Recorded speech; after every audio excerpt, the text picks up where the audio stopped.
오늘 셋째 날인데요. 오늘도 하나님의 은혜가 여러분과 함께 하시기를 빕니다. 제가 오래전에 수도원에 가서 일주일간 지낸 적이 있어요. 수도원에는 하루에 7번씩 기도를 하는데 새벽 3시부터 기도회를 시작을 합니다. 그리고 저녁 8시면은 소등을 해요. 그러니까 새벽 3시에 일어나는 건 일어나겠더라고요. 뭐 일주일이니까. 근데 뭐가 힘드냐면 저녁 8시에 자는 게 힘들어요. 8시에 불을 다 끄고 취침하도록 돼 있어요. 8시 자는 게 참 힘들더라고요. 근데 8시에 자야 뭐 하루 이틀이야 새벽 3시에 억지로라도 일어나지만 꾸준히 일어나려면 일찍 자야 되는 거죠. 여러분, 새벽 기도 우리가 작정하고 하는 게 왜 힘드냐면 일찍 자는 습관이 안 돼서 그래요. 새벽에 일어나려고만 하니까 안 되는 거죠. 여러분, 우리 세겹줄기도 세 사람씩 짝지어서 하는데 아직 짝을 찾지 못하신 분들 지금이라도 찾으세요. 그리고 같이 기도하실 뿐만 아니라 저녁이면 일찍 잡시다. 기도로 준비하고 잡시다. 격려하고 그렇게 하시면 좋겠어요. 어제 제가 어떤 모임이 있어서 운전하고 가는데 한 자매님으로부터 전화가 왔어요. 목사님, 정말 힘들고 어려운 상황에 있는 자매예요. 정말 답답하고 막 가슴이 아픈 그런 자매인데 간절히 기도하는 기도의 제목이 이루어졌다는 그런 전화를 받고 얼마나 기뻤는지 몰라요. 둘째 날부터 우리의 기도가 응답되기 시작한 줄로 믿습니다. 확신을 가지시고 함께 기도하시기를 바랍니다. 자, 느헤미야는 자기 형제 하나니로부터 예루살렘이 회파되고 이스라엘 백성이 큰 환난과 능욕을 당하고 있다는 소식을 듣고 마음이 몹시 아팠습니다. 그래서 그는 조만간 달려가서 자기가 회파된 성을 중건해야 되겠다는 그런 마음의 염원을 가지게 되었어요. 여러분, 마음의 염원을 가지시기 바랍니다. 그런데 이런 일은 중대하기 때문에 서두르지 않을 수가 없는 일이었어요. 그런데 느헤미야는 그 중대하고 마음이 급하지만 그럴수록 섣불리 나서지 않고 차분하게 기도부터 시작했던 것을 우리가 볼 수 있습니다. 무려 4개월 정도 계속해서 기도했던 거예요. 여러분, 어제 그저께 봤던 1장 1절에 보면 그가 이 소식을 처음 들었던 것이 아닥사스다 왕 제20년 기슬루월이다 그랬어요. 기슬루월은 12월쯤 되는 거예요. 그리고 오늘 본문이 시작되는 2장에 보면 이제 니산월 4월이 된 거예요. 그러니까 4개월 정도 흐른 거죠. 한 100일 정도 흘렀다고 보시면 될 것 같아요. 하나님께서 마음의 소원을 주셨을 때 느헤미야는 계속해서 기도했던 거예요. 느헤미야는 몸은 아닥사스다 왕이 겨울 별장으로 쓰고 있는 아름다운 수산궁에 있었지만 마음은 온통 예루살렘에 가 있었습니다. 여러분, 나라와 민족의 어려움을 애통해하는 사람이 나라와 민족의 일꾼이 됩니다. 교회의 어려움을 애통해하는 사람이 교회의 일꾼이 되는 거예요. 여러분, 아파하는 마음이 우리 가운데 있을 때 우리가 기도하게 되고 또 하나님께서는 그 기도하는 사람을 쓰시게 될 줄로 믿습니다. 자, 하나님께서는 그 애통하는 마음을 가졌던 느헤미야, 그가 기도하게 하셨습니다. 그를 기다리게 하셨습니다. 여러분, 하나님께서는요, 기다리게 하세요. 하나님께서는 기다리는 동안 기도하게 하십니다.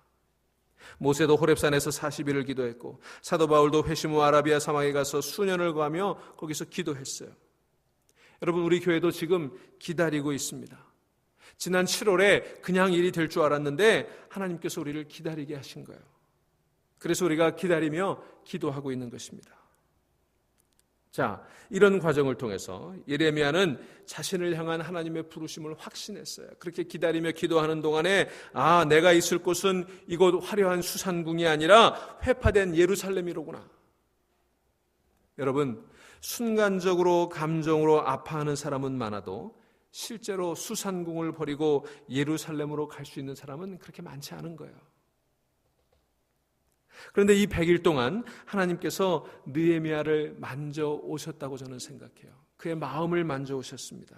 급기야 그 마음을 정할 수 있는 시점이 되었고 하나님께서는 느헤미야의 마음만 만지신 게 아니라 그 상황도 만져가고 계심을 알 수 있어요. 자, 그런데 느헤미야는 자신의 소명이 예루살렘에 가서 그 무너진 성벽을 재건하는 것에 있다는 것을 확신했지만 그러나 문제는 상황이 그렇게 녹록하지만은 않다는 데 있었습니다. 자, 지금 상황이 어떤 상황인가 하면 여러분 에스라서에 보시면 에스라서 4장 6절부터 23절에 아닥사스다 왕 얘기가 나와요. 그때 이미 예루살렘 성벽을 재건하려는 그런 시도가 있었던 것 같아요. 그래서 이스라엘 주변에 있는 방백들이 이 아닥사스다 왕에게 상소를 올립니다. 저 예루살렘에 있는 이스라엘 백성들이 예루살렘 성읍을 재건하게 되면 저들이 다시 하나님을 섬기고 저들이 다시 강해져서 세금도 안 내겠다고 하고 다시 반란을 일으킬 겁니다. 저들은 과거에도 그런 반란을 일으켰던 적이 있는 그런 아주 반항적인 민족입니다. 그러니 예루살렘 성벽을 재건하지 못하도록 조처를 내려주십시오. 그렇게 임금 방백들이 아닥사스다 왕에게 호소한 일이 있어요. 그래서 아닥사스다 왕이 조사해 보니까 실제로 이스라엘은 위험한 민족이에요. 안 되겠다. 그래서 조서를 내려서 앞으로 절대로 이스라엘 성벽을 재건하지 못하게 그렇게 조처를 내린 바가 있었습니다. 자, 아닥사스다 왕은 큰 제국의 왕입니다. 그가 이미 조서를 내린 것을 뒤집는다고 하는 것은 사실상 불가능에 가까운 거예요. 고대의 왕에게 그가 내린 조서를 자꾸 바꿔달라고 이렇게 부탁하는 것은 불경스러운 일이었어요. 그러니 현실은 너무나 어려운 상황이에요. 그런데 현실은 분명히 너무나 어렵지만 느헤미야가 믿었던 것은 하나님께서 하실 수 있다는 것이었습니다. 여러분, 사람의 마음을 움직이는 것 사람이 하기가 참 어려워요. 하나님이 움직여 주셔야 아닥사스다 왕의 마음이 움직여질 수 있는 것입니다. 여러분, 하나님이 움직여 주셔야 되는 거예요. 하나님이 움직여 주시도록 기도하는 여러분 되시기를 소망합니다. 자, 여기서 느헤미야가 그런 생각을 하니까, 그 상황을 생각하니까, 예루살렘을 생각하고, 그리고 이미 그 예루살렘 성벽 재건을 금지했던 조서를 내렸던 그런 일들을 생각하니까 마음에 수심이 가득했어요. 걱정이 생긴 거예요. 자, 느헤미야 그 얼굴에 수심이 가득했는데, 그런데 놀랍게도 하나님께서는 그 느헤미야의 얼굴에 나타난 그 수심을 통해서 아닥사스다 왕의 마음을 움직이실 줄 어떻게 알았겠습니까? 누가 알았겠어요? 여러분, 하나님께서 일하시는 방법은 우리의 생각을 뛰어넘는다고 하는 것을 다시 한번 받아들일 수 있기를 바랍니다. 우리의 생각하고는 다르게 역사하시는 거예요. 여러분, 기도가 차면 기회가 옵니다. 따라해 보세요. 기도가 차면 기회가 옵니다. 기도가 차면 기회가 옵니다. 여러분, 이걸 믿으셔야 되는 거예요. 밀물이 있고 썰물이 있는 것입니다. 기도가 차면 반드시 하나님께서 응답하시는 때가 찾아오는 거예요. 자, 술관원인 느헤미야가, 비서실장인 느헤미야가 왕 앞에서 수심을 나타냈어요. 근심이 얼굴에 가득한 표정을 했어요. 여러분, 이건요 심각한 일이에요. 술관원은 일종의 비서실장 같은 사람이어서 왕의 안색을 살피는 사람이에요. 그가 왕의 안색을 살펴야 되는데 지금 왕이 이 술관원 느헤미야의 안색을 살피고 있는 상황이 됐어요. 아주 불경스러운 일이에요. 왕의 진노를 살 수도 있고 죽임을 당할 수도 있는 그런 심각한 장면인 것입니다. 그래서 2장 2절에 왕이 묻습니다. 왕이 내게 이르시되 내가 병이 없거늘 어찌하여 얼굴에 수심이 있느냐? 이는 필연 내 마음에 근심이 있음이로다 하더라. 그때 내가 크게 두려워하여. 깜짝 놀란 거죠. 큰일 났구나. 얼굴에 근심을 보였으니 이제 왕이 기분 나쁘다고 나를 처벌할지도 몰라. 그런데 그 뒤 2장 3절 이하의 내용에 보시면 이런 위기의 상황에서 느헤미야에게 하나님께서 큰 지혜를 주신 것을 알 수가 있습니다. 그가 뭐라고 대답합니까? 왕께 대답하되 왕은 만세수를 하옵소서. 아주 순간적인 지혜를 주신 거예요. 왕은 만세수를 하옵소서. 느헤미야는 무례하지 않고 매우 정중한 예를 갖추고 있습니다. 여러분, 느헤미야가 침착한 사람임을 알 수 있어요. 여러분, 모쪼록 이런 침착함이 여러분 가운데 있기를 바랍니다. 위기에 닥쳐서 당황하지 말고, 여러분, 위기에 있으면 사람이 허물어지기 쉬워요. 그런데 사람이 허물어지지 않고 위기에 처할수록 더 정신을 바짝 차리고 침착함을 잃지 말아야 되는 거예요. 이게 하나님 지혜를 주셔야 되는 거예요. 자, 왕은 만세수를 하옵소서라고 말한 뒤에 그가 이렇게 얘기합니다. 내 조상들의 묘실이 있는 성읍이, 여기가 어디예요? 예루살렘이죠. 자, 느헤미야는 직접 예루살렘이라는 이름을 떠올리지 않습니다. 그리고 오히려 내 조상들의 묘실이 있는 성읍이라고 애둘러 말하는 지혜를 발휘했어요. 왜 그렇게 말했는고 하니, 고대 근동에서는요, 조상들의 묘실을 돌보는 것이 아름다운 미덕이었어요. 자손들의 의무였어요. 아닥사스다 왕도 그런 마음을 가지고 있는 사람이에요. 느헤미야가 그걸 안 거예요. 그러니까 예루살렘 그러면 벌써 왕이 기분 나쁜 도시잖아요. 신경 쓰이는 도시잖아요. 그런데 예루살렘이라는 이름을 부르지 않고 내 조상들의 묘실이 있는 성읍이라고 지혜롭게 얘기한 거예요. 자, 내 조상들의 묘실이 있는 성읍이 이제까지 황폐하고 성문이 불탔사오니 내가 어찌 얼굴에 수심이 없사오리이까. 이렇게 왕의 동정심을 유발하고 오히려 되묻기까지 하면서 신중하지만 담대하게 대답하는 모습을 여기 볼 수가 있습니다. 여러분, 지혜가 무엇입니까? 신중하기만 해도 지혜가 아니고 담대하기만 해도 지혜가 아니에요. 신중하고 담대해야 그게 지혜인 것입니다.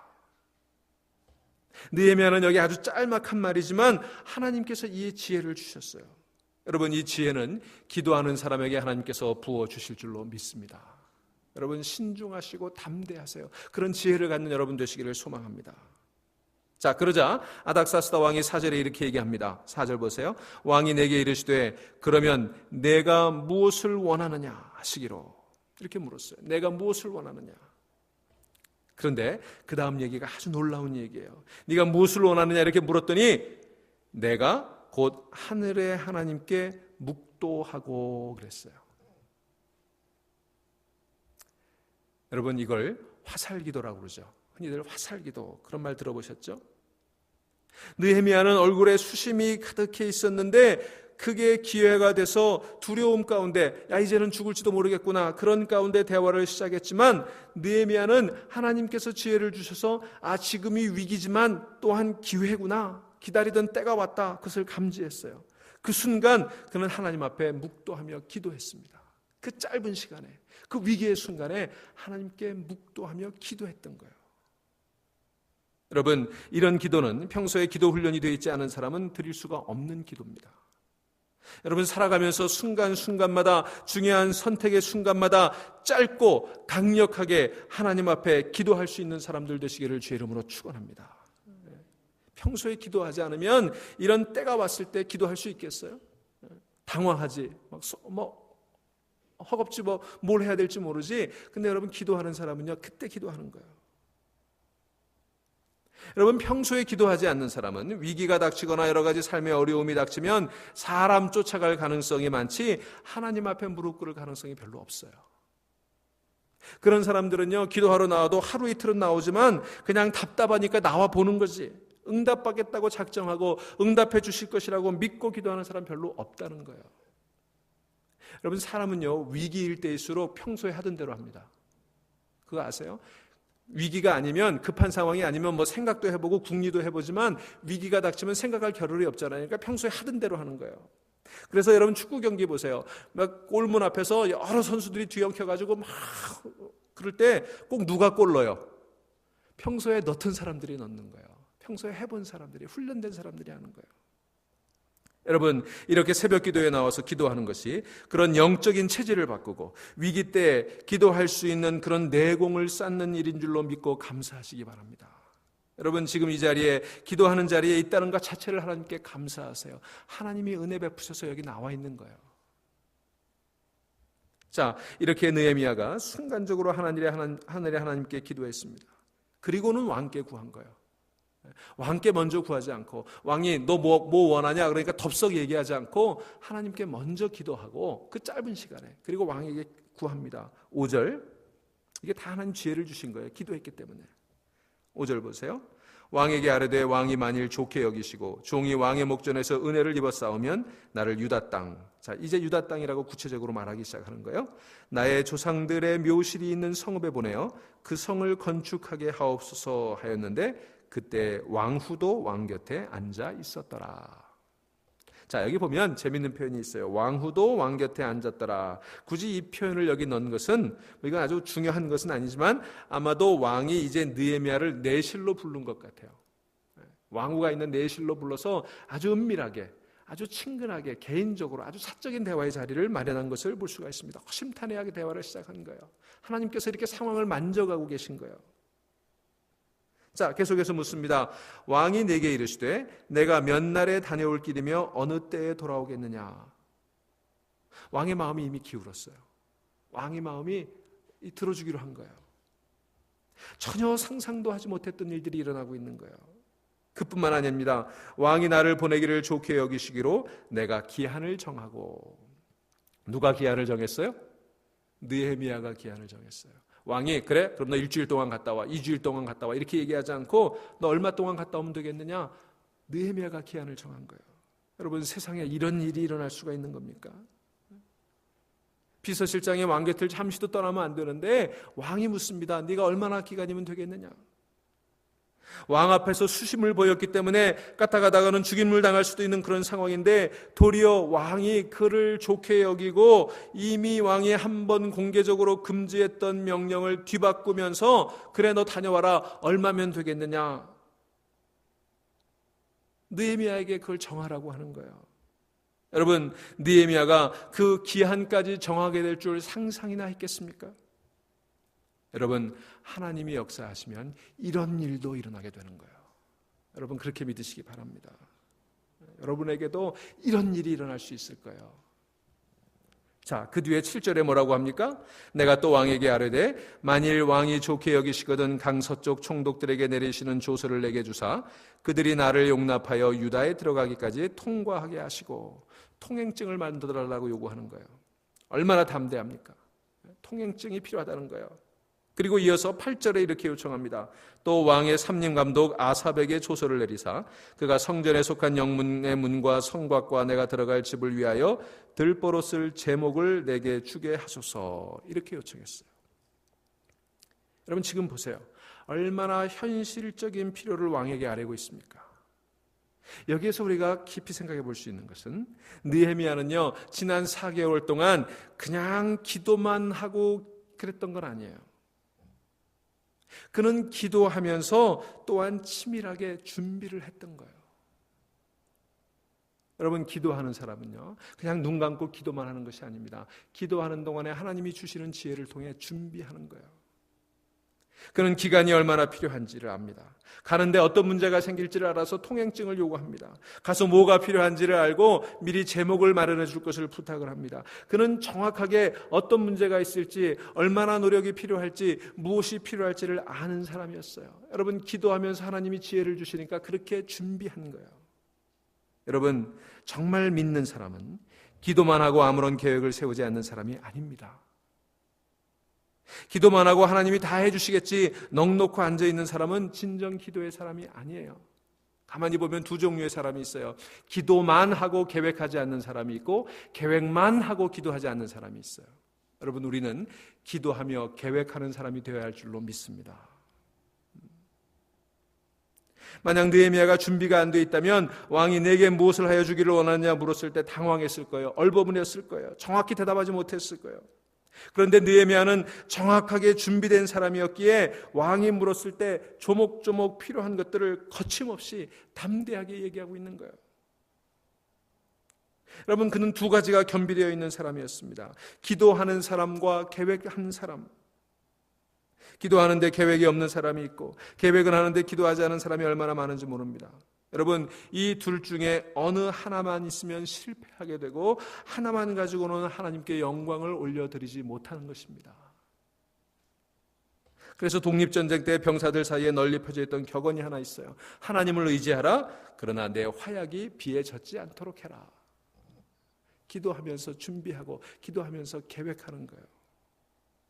여러분, 믿음의 사람은 기도하고 계획하는 사람입니다. 잠언 16장 9절 사람이 그 길을 계획할지라도 그 걸음을 인도하시는 분은 하나님이시다 그랬어요. 하나님이 우리 길을 인도하시지만 누가 계획해요? 내가 계획하는 거예요. 자기 주관대로가 아니라 기도하며. 여러분, 기도하며 계획하실 때 하나님이 여러분의 발걸음 인도하실 줄로 믿습니다. 여러분, 이 기간 동안 우리 교회도 기도하며 준비해야 되겠어요. 7월에 일이 미루어졌지만 우리가 기도하고 준비하면 하나님께서 이루어 주실 것입니다. 지금 느헤미야는 담대하게 아닥사스다 왕에게 자신의 계획과 필요를 요청했어요.